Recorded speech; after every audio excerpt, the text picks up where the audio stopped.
Fraksi militer perlawanan Palestina Brigade Al-Qassam memberikan serangan balas dendam ke Israel atas kematian pemimpin Hamas Ismail Haniyeh.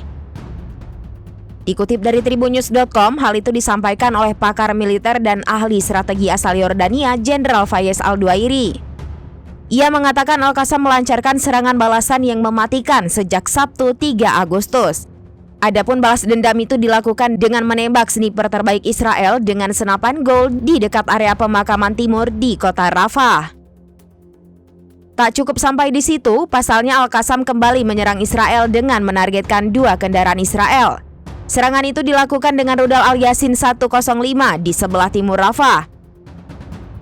Al-Duairi menjelaskan saat ini daerah Zalata di timur Rafah menjadi lokasi operasi militer Al-Qassam ke tentara pendudukan Israel.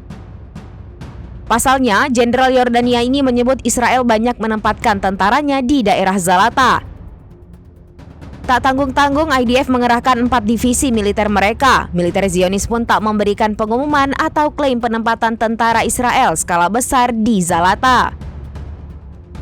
Namun Al-Qassam yang mengetahui hal tersebut langsung melancarkan serangan ke wilayah yang penuh dengan Zionis. Oleh sebab itu, Al-Duairi menyebut Zalata menjadi kuburan massal tentara Israel.